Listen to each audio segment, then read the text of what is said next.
प्रणाम सुंदर साहब जी।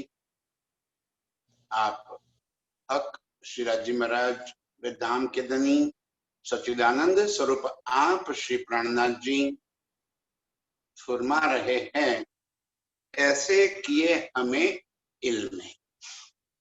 इस इल्म से धनी ने हमें ऐसी शोभा दे दी, ऐसे जागृत कर दिए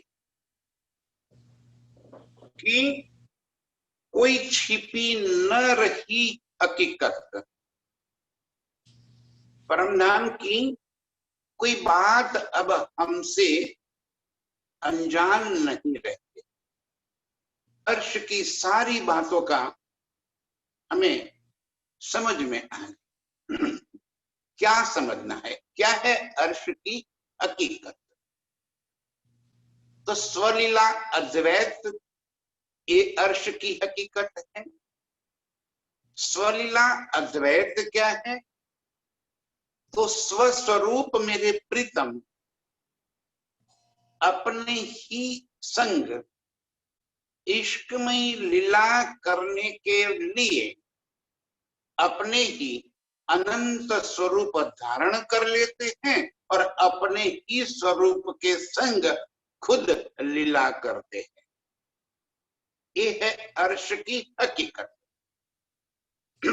अर्श की पूरी हकीकत, अर्श की सारी नियामतें राज्य का ही स्वरूप है। ये अर्श की हकीकत। रूहें राज्य के दिल के इश्क का स्वरूप है। अक्षर ब्रह्म राज्य के दिल के सत्य का स्वरूप है, लीला का स्वरूप है। और बाकी बची परमधाम के 25 पक्ष, पशु पंछी खुबी खुशाली, वन मोहलाते, जल जिनी, वायु आकाश, अर्श की जितनी भी नियामतें है, सारी नियामतें हक का नूर है। ये है अर्श की हकीकत। धनी जी कह रहे कि ये इल्म से अर्श की हकीकत की पहचान हो गई। जब तक मेरे प्रीतम के दिल की ये बातें इस संसार में नहीं आई थी, इस संसार में कोई निराकार के पार की बातें नहीं जानता था। अरे इतना ही नहीं, संसार को ही साकार कहते थे और बाकी सब निराकार कहते थे। बनाने वाले को निराकार कहते थे और सुपना को साकार कह रहे थे। सारी दुनिया की मत उल्टी है। इन उल्टी से उल्टाए के पिया प्रेमे करे सन्मुख, ऐसी इस दुनिया की उल्टी रीत से हमें सुलटा कर प्रीतम के सामने खड़े कर, प्रीतम के प्रेम की पहचान करा दी, प्रीतम के दिल के सारे राज खोल कर रख दिए। जो हमें प्रीतम अर्श में दिखाना चाहते थे, आशिकी, इश्क की लीला में आशिक और माशुक, ये तो दो पात्र होते ही। अब अर्श में तो एक प्रीतम के सिवा तो और कुछ है ही नहीं, वही तो मारिफत है। अब वो लीला करे तो किसके साथ करे? दिल के अंदर गंजान गंज इश्क भरा पड़ा तो है, लेकिन करे क्या? तो अपने ही संग इश्क करने के लिए उसी इश्क को प्रकट कर दिया। जो अव्यक्त था वो व्यक्त हो गया। आज तक प्रीतम के दिल की बातें जो कहीं प्रकट नहीं हुई थी, वो बातें प्रकट होकर स्वरूप धारण कर लिया और वो स्वरूप हम रूहे। इस वास्ते हमें निस्बती रूहे कहा। हम ही निस्बती राज्य की अंगना, उनके दिल की धड़कन, उनके दिल का ही स्वरूप, उनके ही नूर का टुकड़ा, उनके जिगर का टुकड़ा। हम हमारे सिवा और किसी के साथ राज्य का इष्ट हो ही नहीं सकता। वो इश्क के स्वरूप हम, और हमें रिझाने के लिए, जब वो आशिक है तो आशिक का काम है अपनी माशुका को रिझाना, अपनी माशुका को खुश करना। तो कैसे करें? तो अपनी माशुका को रिझाने के लिए स्वयं ही अनंत स्वरूप धारण करके खड़े हो गए। ये है अर्श की हकीकत। ये इल्म से हमें अर्श की हकीकत का पता चला। लीला स्थली अर्श की जितनी भी, जहां भी गए, जो भी स्वरूप नजर में आया, वो सारे स्वरूप मेरे प्रीतम का है। चाहे पशु पंछी के हो, पश्चिम के चौगाने आसमान में उड़ने की हरिफाई कर रहे, हम जिस किसी पंछी के ऊपर, पशु के ऊपर बैठकर आसमान में उड़ रहे हैं, तो वो सारे स्वरूप मेरे प्रीतम के।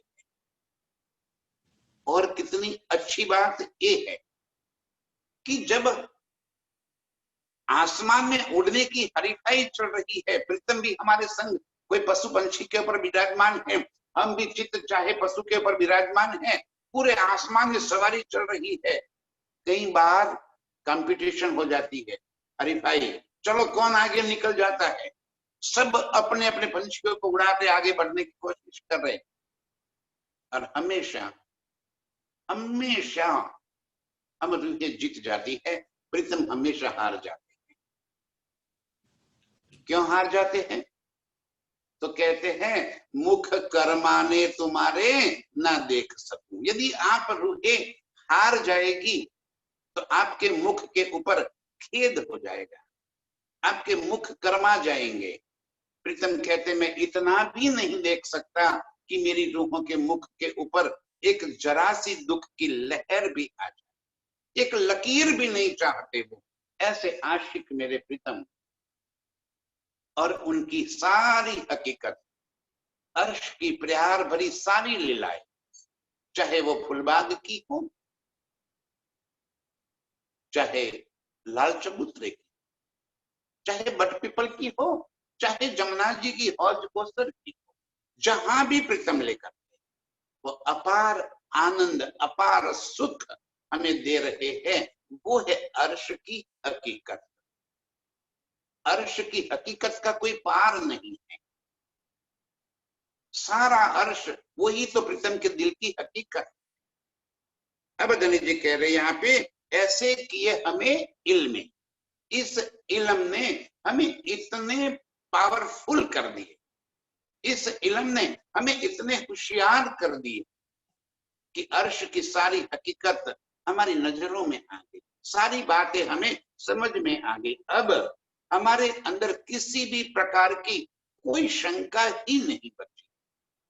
प्रीतम को समझ लिया, प्रीतम के इश्क की बात भी समझ में आ गई, अर्श की सारी नियामतें समझ में आ गई, और इतना ही नहीं, एक खेल भी समझ में, खेल में आने का कारण भी समझ में आ गया, और अब खेल से वापिस घर जाने की बातें भी समझ में आ, कैसे निज स्वरूप में उठेंगे, ये बातें भी दिल में समझ में आ गई। अब कोई बात बाकी नहीं बची। प्रीतम ने अपने दिल की कोई बात हम रूहों से नहीं छिपाई, ये रही छिपी न रही हकीकत।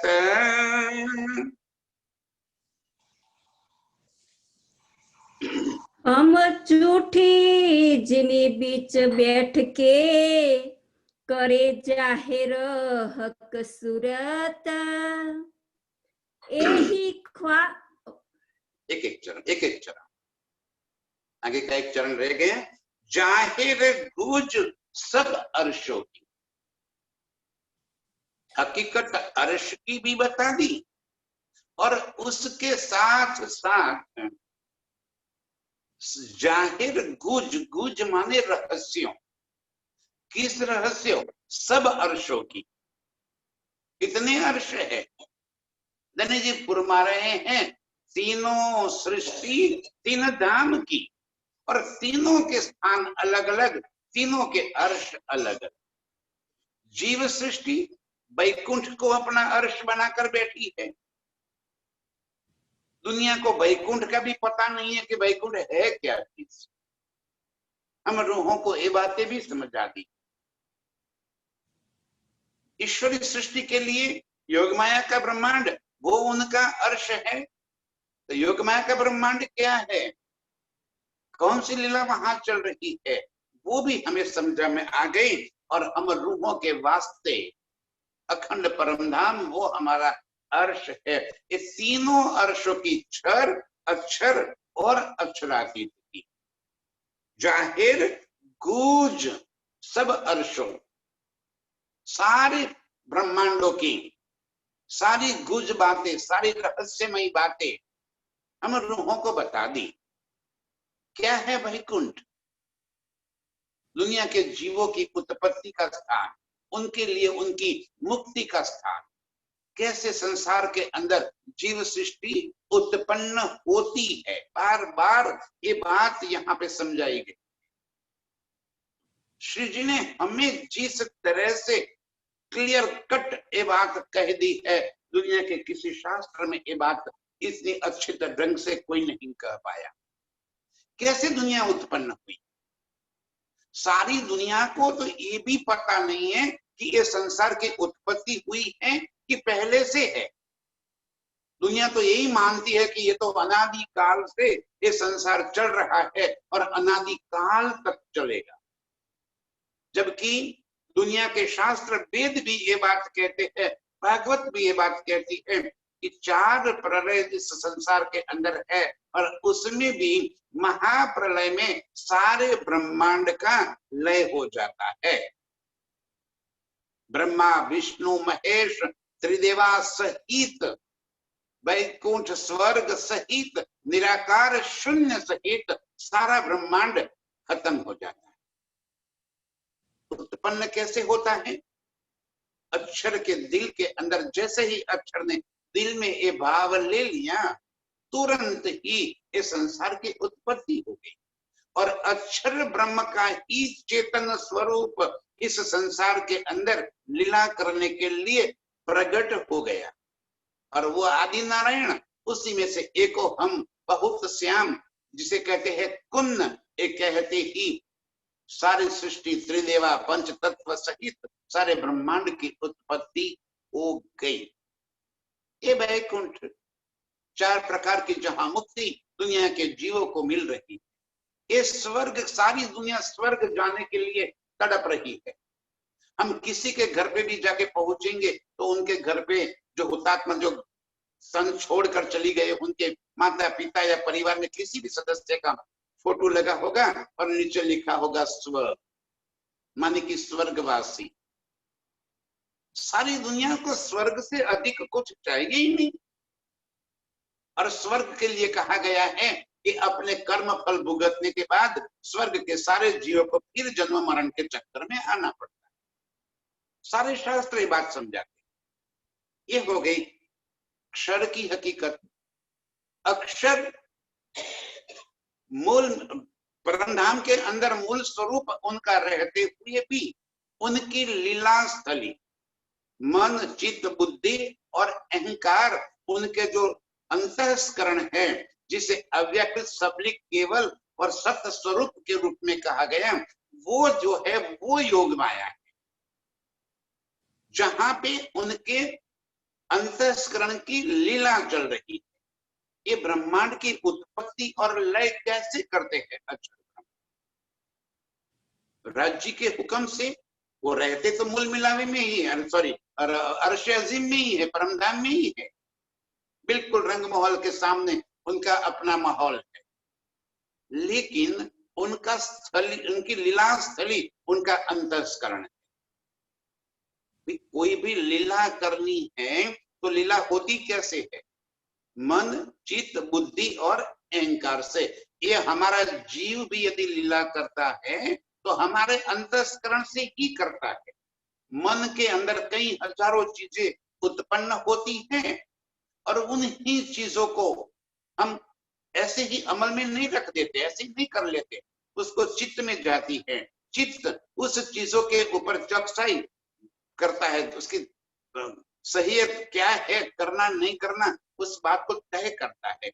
चित्त में जो बात फाइनल होती है वो बात बुद्धि के पास पहुंच जाती है। बुद्धि अपने तौर तरीके से उसको सही करना या नहीं करना वो तय कर लेती है, और जब बुद्धि तय कर लेती है तब अहंकार माने कि स्वस्वरूप उसको मोहर लगा देता है, ठीक है ये कर लो। इसी तरह ये खेल को बनाना और मिटाना ये कहाँ होता है? तो अक्षर के मन के अंदर। जैसे ही उन्होंने के मन के अंदर इस खेल को बनाने की चाहना हो गई, तुरंत मन के अंदर एक ब्रह्मांड उत्पन्न हो गया। अब वो ब्रह्मांड तो जड़ होता है, तो उसमें अक्षर की ही चेतन शक्ति उनके सबलिक के अंदर से, उनके चित्त से चेतन शक्ति इस संसार के अंदर आ, जिसे ओमकार भी कहा, जिसको सदाशिव भी कहा, जिसको सुमंगला भी कहा, उसकी चेतन शक्ति इस संसार में आ गई तो वो आदि नारायण बन गए और ब्रह्मांड के जीवों की उत्पत्ति शुरू हो गई। ये सारी हकीकत हो गई ईश्वरीय सृष्टि की, ये भी हमें पता चल गया। और अर्श की हकीकत तो मैंने बता ही दी आपको अभी। धनी जी कह रहे जाहिर गूंज सब अर्शों की, इस तरह क्षर अक्षर और अक्षरातीत के सारे वेद, सारी गुज बातें, कोई अब हमारे लिए कोई रहस्य नहीं रहा, सब बातें समझ में आ गई, शास्त्रों की सारी बातें समझ में आ गई। अब और क्या बाकी रह गया? तो कहते हैं ऐसी पाई हक मारिफत। क्या है मारिफत? राज्य का पूर्ण स्वरूप वो मारिफत है। राज्य के दिल के अंदर जितने भी भेद भरे पड़े हैं, जितनी गुज बातें भरी पड़ी है, वो सारी मारिफत। राज्य अपने दिल के अंदर जो भी भाव पड़े हैं उसी को तो प्रकट करते हैं। तो जो व्यक्त होने से पहले अव्यक्त रूप में है वो सारी बातें भी हम रूपों ने जानी। अब तो समझ आ गया कि हम ही तो उनके दिल के अंदर रहने वाली रूहें हैं, और प्रीतम हमारे दिल के अंदर बस गए। जब प्रीतम हमारे दिल को अर्श करके अंदर आ गए तो अर्श की कोई बात हमसे छिपी नहीं रह गई, अर्श की सारी बातों की हमें समझ में आ गई। जाहिर गुज सब अर्शों की ऐसी पाई हक मारिफत। इस तरह से राज्य के दिल के सारे भाव हम रूहों की समझ में आ गए। हम झूठी जिमी बैठ के करे जाहिर हक सूरत। वाह! अब देखो इस खेल के अंदर बैठकर, इस झूठी जिमी में बैठकर प्रीतम के स्वरूप का वर्णन करना कि हम रूहों को कितना आसान कर दिया धनी। क्यों? कि हमारे दिल के अंदर ही वो आकर बैठ गए। तो अब जो दिल के अंदर बैठा है उसके स्वरूप का वर्णन करना हम रूहों के लिए कोई मुश्किल काम नहीं रह गया। जिन हक सूरत को पाई ना किन तरफ, आज तक इस संसार में किसी ने भी अर्श की तरफ नहीं पाई। कहाँ है अर्श? कैसा है अर्श? है कि नहीं ये भी दुनिया को पता नहीं। और हम रूहों को अर्श की सारी बारीक बातें धनी ने बता दी। प्रीतम के सूरत की स्वरूप का वर्णन हम रूहों के दिल के अंदर बस गए। प्रीतम के श्रृंगार का, उनके वस्त्रों का, उनके भूखनों की एक एक बारीक बातें आंख बंद करते ही हमारी नजरों के सामने पूरे अर्श की बातें बस जाती। एक पल में हम चाहे तो पूरे अर्श का वर्णन करके बता सकते। क्यों? कैसे हमें कर दिया धनी ने? क्योंकि हमारे दिल को अर्श बनाकर बैठ गए। जहां अर्श वहां प्रीतम, जहां प्रीतम वहां अर्श। यूं करते परमधाम की सारी हकीकत, प्रीतम का स्वरूप हमारे दिल के अंदर बस गया और हम उसको यहाँ पे जाहिर कर सकते हैं। यही ख्वाब के बीच में बताए दई वाहिदत, यही ख्वाब के बीच में बताए दई वाहिदत। वाहिदत क्या है? वाहिदत है प्रीतम का दिल।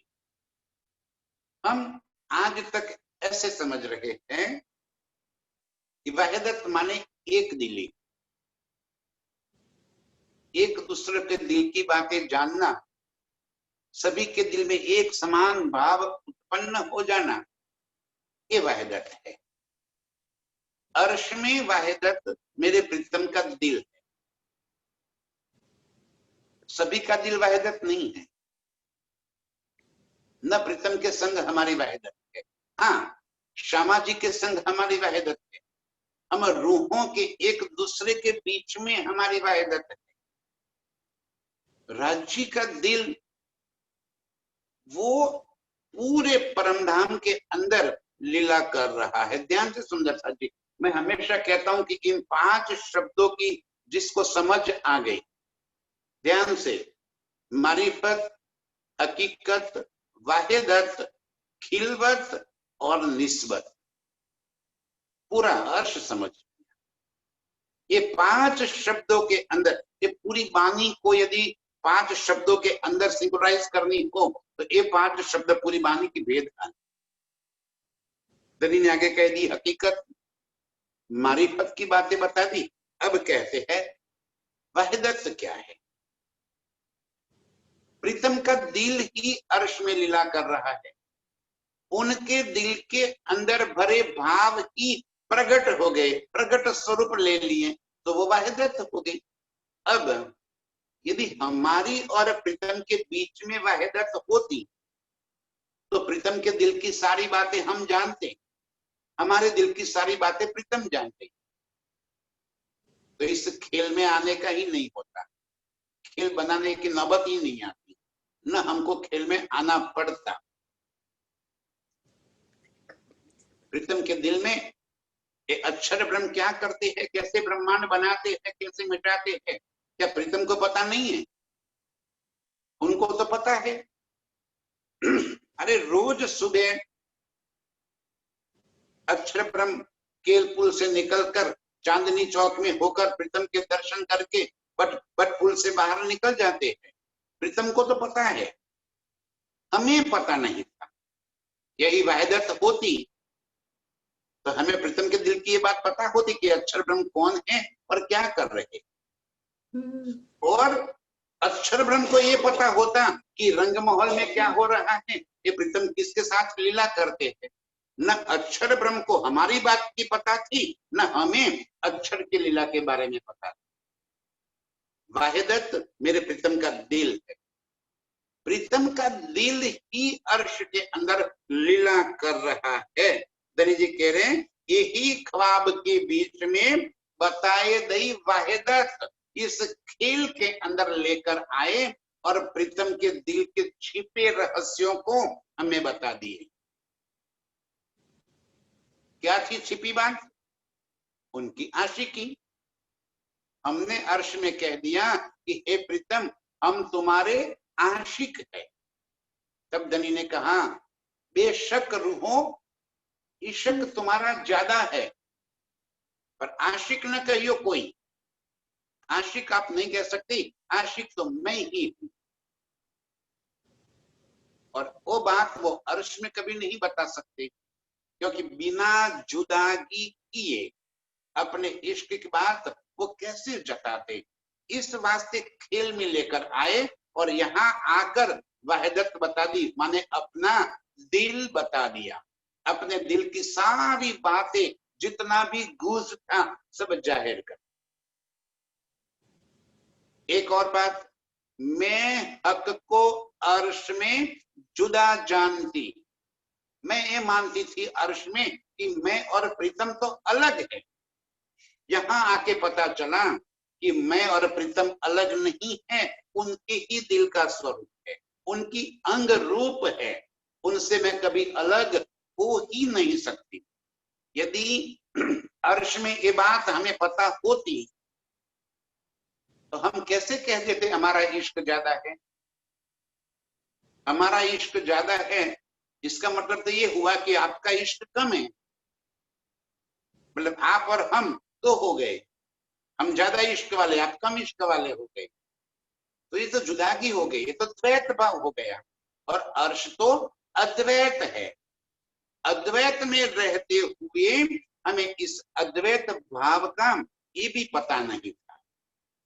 ये सारी हकीकत बातें, ये सारी वाहिदत की बातें, प्रीतम के दिल की बातें, वो बातें हमें बताने के लिए इस खेल के अंदर हमारी सुरताओं को फिरा दिया और खेल में बीच में आके हमें अपने दिल की सारे राज खोल दिए।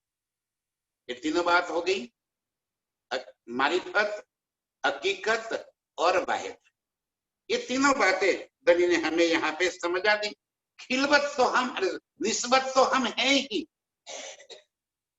हम ही तो निस्बत के स्वरूप हैं। प्रीतम के दिल के जितने भी भाव प्रकट हो गए वो हम रूहे हैं, हम उनसे अलग नहीं है।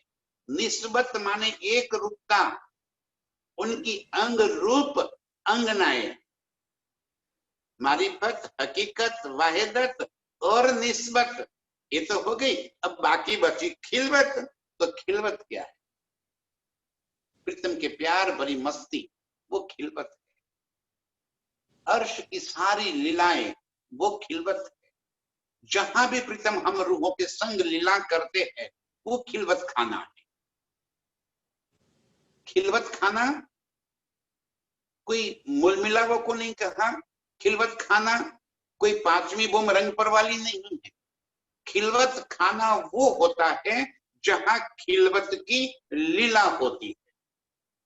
तो अर्श में खिलवत की लीला कहाँ होती है? सारे परमधाम में। यदि जमुना जी के जल के अंदर प्रीतम के संग हम इश्क की मस्ती करते हैं तो वो हमारा खिलवत खाना है। अरे जमुना जी के जल के अंदर मैंने डुबकी मार के प्रीतम की टांग खींच कर जल जमुना जी के तलहटी में लेकर वहीं पे जाके प्रीतम के संग प्यार किया तो वो मेरा खिलवत खाना। फुलबाग में फवारों के बीच में बैठकर प्रीतम के साथ इश्क की लीला कर दी तो वो मेरा खिलवत खाना। खिलवत माने प्यार भरी मस्ती, और खिलवत खाना माने जहां हम प्यार भरी मस्ती करते हैं वो खिलवत खाना। तो पूरा परमधाम की एक एक न्यामत हमारे खिलवत खाना है। मारिफत, हकीकत, वाहिदत, खिलवत और निस्बत। अब बाकी क्या बचा?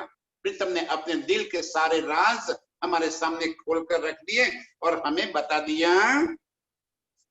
तो ये झूठी जिमी कायम हुई, ऐसी हक बरकता। तो ये झूठी जिमी कायम हुई। ये सारी बातें इस संसार में प्रकट होने की वजह से इस संसार को पता चल गया कि अखंडता क्या है। इस संसार में अखंड की बातें जाहिर हो गई जब झूठ में सत्य का प्रवेश हो गया। जब अंधकार में एक दिया जला दिया गया तो अंधकार तो बचेगा ही नहीं, सारा प्रकाश ही प्रकाश हो जाएगा। तो इस तरह इस झूठे संसार के अंदर अर्श की सारी बातें जब जाहिर हो गई तो अब एक झूठ झूठ न रहते हुए झूठ भी सत्य हो गया। सत्य माने अखंड कर। ये इल्म की बरकतें, ये हम रूहों की बरकतें। इल्म आया क्यों? यदि हम रूहों को खेल में ना आना होता तो इल्म भी ना आता। इल्म आया रूहों के वास्ते, और जब रूहों के वास्ते इल्म आया तो इल्म से सारी दुनिया के अंदर प्रियतम प्राणनाथ की बातें जाहिर हो गई। अब तो सारे संसार में सभी को परब्रह्म की बात समझ में आ गई, चाहे वो उनको प्राणनाथ कहे चाहे कुछ भी कहे, लेकिन समझ में सबको आ गई कि निराकार के पार ये पूर्ण ब्रह्म परमात्मा अचरातीत वो है, उनकी अखंड लीला है। इतनी बात जाहिर होते ही सारे नाशवान संसार को धनी जी कह रहे अखंडता का प्राप्त हो गई, अखंडता प्राप्त हो गई इनको। तो ये जुठी जिमी कायम हुई। इस तरह से इस संसार को अखंडता प्राप्त हो गई। ऐसी हक बरकत मेरे प्रीतम की बरकत से, मेरे प्रीतम की इस लीला से, इस मेहर से, इस इलम से सारी दुनिया को अखंडता प्राप्त हो गई, मुक्त हो गई। जिस मुक्ति के लिए सारी दुनिया के ऋषि मुनि तीर्थंकर अवतार आज दिन तक प्रयास करते रहे, उनको पता ही नहीं था कि कहाँ अखंड मुक्ति होनी है। ये सारी बातें उनको प्राप्त हो गई, संसार में जाहिर हो गई। जाने आगू कहया रसूल ने, देसी हम सबो पीसा। यही बातें आगू रसूल ने जब कुरान लेकर आए, तब कुरान ने भी ये बातें उन्होंने लिख दी। देसी हम सबो बीस्त। जब अर्धा रोज को खुदा ताला आएंगे तो उनके साथ उनकी रूहें भी इस अर्श के अंदर, इस खेल के अंदर आएगी। उन रूहों के वास्ते प्रीतम अपना इलम भी लेकर आएंगे और इन सारी बातों से इस संसार को 8 बिस्तों में अखंड मुक्ति प्राप्त हो जाएगी। कुरान ने ये बातें कह दी तो वेदों ने भी ये बातें कह दी कि कलयुग के अंतिम समय में वो बुद्ध कल की अवतार इस संसार में आएंगे और उनकी वजह से जितने भी संसार के जीव हैं, सभी जीवों को अखंड मुक्ति प्राप्त होगी। ये सारी बातें पहले से भविष्यवाणियां सारे शास्त्रों में धनी जी ने उनके हुक्म से लिखवा दी थी। कहते हैं जाने आगू कहा रसूले, रसूल ने भी ये कह दिया। और तभी तो उनके यारों ने इनको ये कहा कि हमें मेहदी के जमाने में आप जगाइए, हमें उस समय जन्म लेने का मौका हासिल हो जाए। ऋषि मुनियों ने भी यही चाहा कि जब ब्रह्म परमात्मा इस संसार के अंदर आवे तब हमें भी जन्म लेने का मौका मिले, उनका इल्म सुनने का मौका मिले, उनके साथ लीला करने का मौका मिले और जिसकी वजह से हमें अखंडता प्राप्त हो जाए। सभी को अखंडता चाहिए, लेकिन आज तक कोई देने वाला नहीं था, वो देने वाला आ गया। सबका अखंड मुक्तिदाता वो प्राणनाथ इस संसार में प्रकट हो गए। कहते हैं कि रसूल साहब ने भी आगू 1000 साल पहले कुरान के अंदर ये बातें लिखी कि जब मैं फिर आऊंगा तब जाके सारे संसार के जीवों को 8 बिस्तों के अंदर अखंड मुक्ति कर देंगे। इल्मे ऐसे बेशक किए, इत बैठे पाइए सूद। धनी जी कह रहे कि एक इल्म से हमें ऐसे बेशक कर।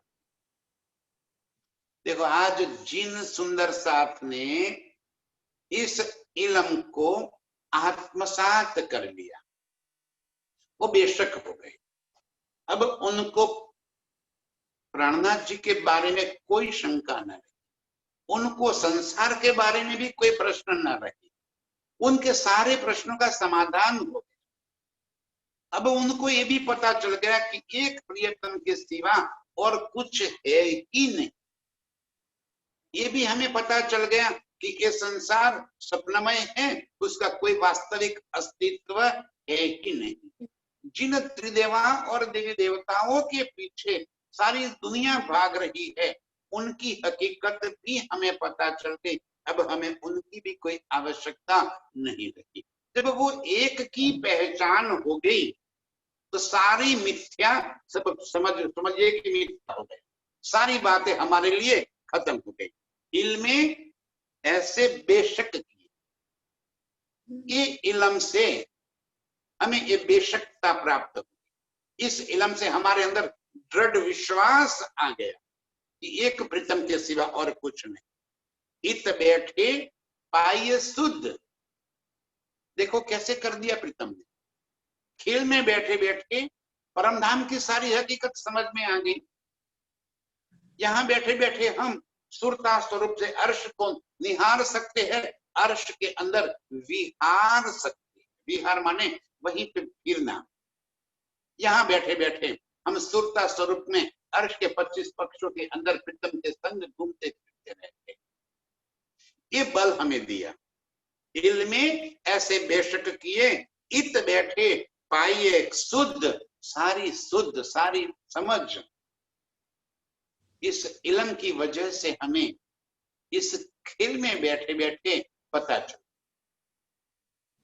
प्रीतम के स्वरूप के बारे में, प्रीतम की लीला के बारे में, हमें अपने बारे में कि हम कौन, हमारा स्वरूप क्या है, प्रीतम के साथ हमारा संबंध क्या है। परमधाम की एक एक न्यामत एक है, वो नूर क्या है। कोई चीज अब हमसे छिपी नहीं। धनी जी फरमा रहे हैं कि इस इलम से हमें सब सुख मिल गया। हम इत आए बीना देखी खेल की सब विद। यहाँ आए बिना बैठे कहाँ है हम? मूल मिलावे में प्रीतम के चरणों में। यहाँ आए बिना देखो कितनी बात प्रीतम समझा रहे हमें।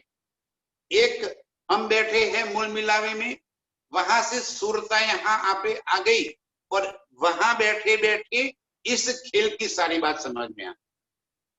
परम धाम में बैठे बैठे इस दुनिया क्या है, कैसा है परिवार। परम धाम में तो चीज है ही नहीं। कैसे परिवार है, कैसे पति पत्नी होते हैं, कैसे बच्चे हैं यहाँ पे, कैसे मिलकर, कैसे प्रतिष्ठा। इन झूठ के अंदर हम पूरा जीवन गंवा रहे। ये बातें परम धाम में बैठे बैठे पता चल। कैसी दुनिया है, कैसे दुनिया के जीव, कैसे यहाँ के त्रिदेवा, कैसे संसार के अंदर लोग उपासना करते हैं, झूठ को, आग पानी पत्थर को पूजते। ये सारी अर्श दुनिया की हकीकत, एक खेल की सब रीत हमने अर्श में बैठे बैठे देखी और सुरता रूप में यहाँ पे बैठे बैठे अर्श की सारी बातें समझ आ दी दोनों तरफ से। ध्यान से सुंदर साथ मूल मिलावे में बैठे बैठे खेल की हकीकत बता दी और सुरता को हमारी खेल में लाकर प्रीतम के दिल की बातें बता दी। जो अर्श में प्रीतम के दिल की बातें नहीं बता सकते थे, नहीं बता सकते हैं, वो बातें हमारी सुरता से खेल में लेकर आए और खेल में लेकर आए और इत बैठे पाई सब शुद्ध। प्रीतम के दिल की सारी बातें समझा दी। मूल मिलाए में बैठे बैठे खेल की सारी बातें समझा दी और खेल में लेकर आके मूल मिलावे की, प्रीतम के दिल की, उनकी इश्क की सारी समझदारी आप दे दी। दोनों बात अभी समझ में आ गई। अर्श की जो बातें गुज थी वो भी समझ में आ गई और खेल की सारी बातें भी समझ में आ गई। एक इल्मे किए बेशक। ये मेरे प्रीतम के इल्म से ये सुख प्राप्त, ये धनी की मेहर से, उनके हुक्म से, दोनों तरफ का। कहाँ आए नहीं, कहीं गए नहीं, और फिर भी एक खेल भी देख लिया। देख लिया इतना नहीं, खेल की मौज ले ली, अपने आप को खेल में महसूस कर दिया। इस परिवार के संग सारी लीलाएं भी कर दी।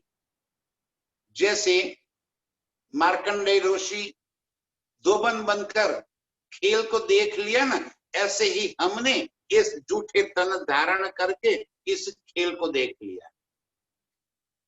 जैसे मार्कंड ऋषि अपने आप को दोबन समझते थे पक्का, इसी तरह हम भी अपने आप को, ये जो तन मिला है ना, वो ही समझ रहे हैं।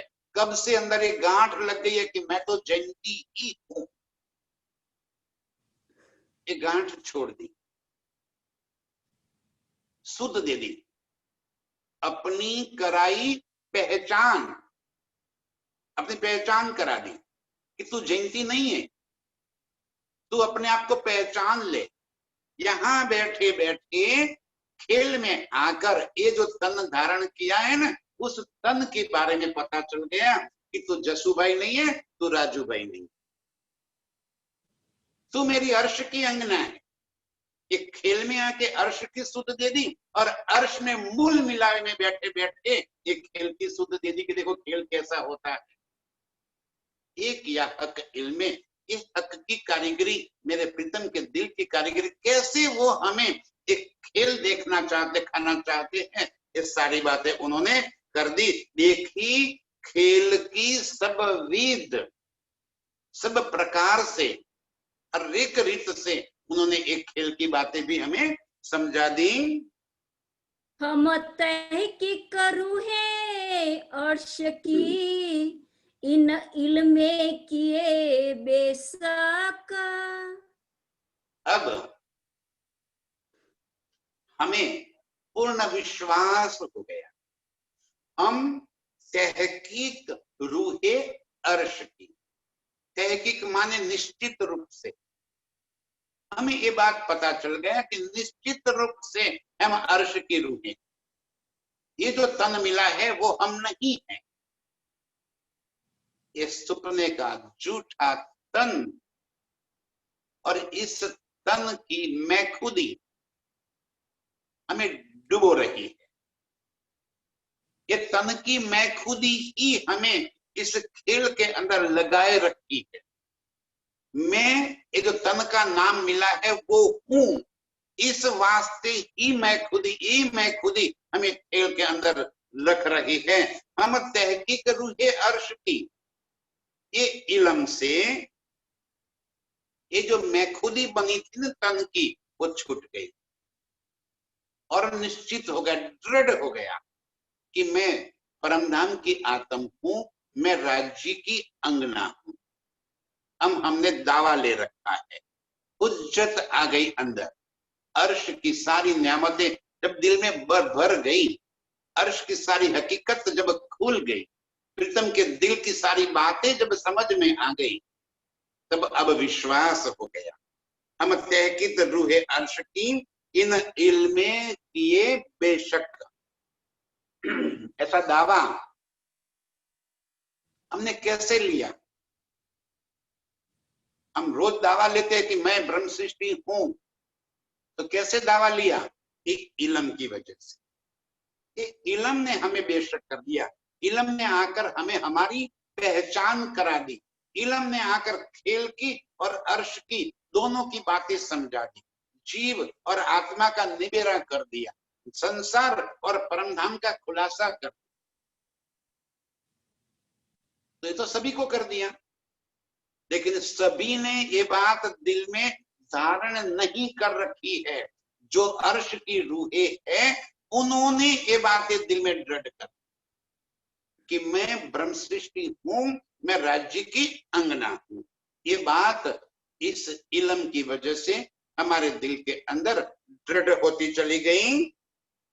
ए देखा खेल झूठा जान के, क्यों छोड़े वर्णन हक। अब इस खेल की हकीकत भी समझ में आ गई, ये झूठ है। जब अर्श की रूह का दावा ले लिया तो खेल भी समझ में आ गया ना कि झूठ के अंदर आए है और सारा झूठ है। जिसे मैं अपना मान कर यहाँ पे बैठी हूं, वो सब कुछ झूठ है। मेरा अपना कह सकूं ऐसा यहाँ कुछ भी नहीं। जितना हम मेरा मेरा मेरा करके लगे हैं, उसमें मेरा कुछ भी नहीं है। ये देखा खेल झूठा जान के। अब जब दावा ले लिया अर्श की रूह का, तो समझ में आ गया झूठ है। अब पत्नी हो, परिवार हो, पति हो, धन प्रतिष्ठा हो, या संसार की कोई भी न्यामत क्यों न हो, ये सारी झूठ है। ये बात समझ में आ गई तो क्यों छोड़े हक वर्णन। जब ये छूट गई, झूठ दिल से निकल गया, तो वहां सत्य ही तो प्रवेश करेगा। जब झूठ नहीं रहेगा तो वहां सत्य ही तो आएगा। और जो गैप पड़ गई ना, वो गैप सत्य से पूर जाएगा, भरी जाएगी। तो हमारे दिल के अंदर जो झूठ की संसार की बातें निकल गई, तो अर्श की बातें आकर बस गई। और जैसे जैसे अर्श दिल में बसता गया, वैसे वैसे प्रीतम का स्वरूप हमारी नजरों के सामने आ गया। क्यों छोड़े वर्णन हक। प्रीतम के स्वरूप को अब हम कैसे छोड़े? ये मोटी काली कजरारी आंखें, और उन आंखों की नैनों के, प्रीतम की कैसे कैसे इशारे, कैसे उनकी नैनों की सैन, हम कैसे भूल सकते? ये सारी बातें अब हमारे दिल के अंदर आने लगी। क्यों छोड़े वर्णन हक। प्रीतम का श्रृंगार कैसा है, चित्त चाह्या। कहीं झूठ में मत यही फिक्स करके राज्य के जामे या श्रृंगार के अंदर मत डूबो। चित्त चाह्या, राज्य कह रहे हैं कि जैसे मेरी रूह चाहती है वैसा ही श्रृंगार मैं धारण कर लूंगा अपने आप। अर्श में न कछु पहनना पड़ता है, न उतारना पड़ता है। तो क्या है, नूर ही तो है। जैसे आपने चाहा वैसा ही नूर वहीं पे झलक रहा है, वैसे ही श्रृंगार उनके अंगों के ऊपर शोभायमान है, वैसे ही रंग के जामे, वैसे ही रंग के नंग हम रूहें जैसे चाहती है प्रीतम वैसा ही स्वरूप धारण कर लेता है। अब आप अपने भीतर झांको, प्रीतम को पहचानो, उनके स्वरूप को निरखो, एक एक अंग को निरखते जाओ, इनकी शोभा में डूबते जाओ। बेशक कर दिया धनी ने हमें। जब खेल की झूठ बातें दिल से निकल गई, तब तो प्रीतम का स्वरूप दिल में अपने आप बस जाए। और प्रीतम का स्वरूप दिल में नहीं बस रहा है तो मान लीजिए कि अपनी मैं खुदी नहीं गई, अंदर अभी मैं खुदी भरी पड़ी है, झूठ अंदर भरा पड़ा है। झूठ गया तो हक सूरत आएगी ही। हम रूहों के वास्ते ये बात धनी जी ने निश्चित कर रखी है। ये देखा खेल झूठा जान के देख लिया तो दिल से निकल गया। क्यों छोड़े वर्णन हक। तो प्रीतम का स्वरूप कैसे वर्णन नहीं होगा। हम उसी स्वरूप के अंदर, उसी गुणों के अंदर, प्रीतम की इसी सुंदरता के अंदर मस्त होकर उसी में डूबते जाएंगे। कहया रसूले फुरमान में अर्श दिल मोमीना। क्योंकि आगू भी धनी ने कहलवा दिया है, कुरान के अंदर ये बातें उन्होंने कह दी कि मोमिनों के दिल को ही अर्श कहा जाएगा। अर्श माने परमधाम।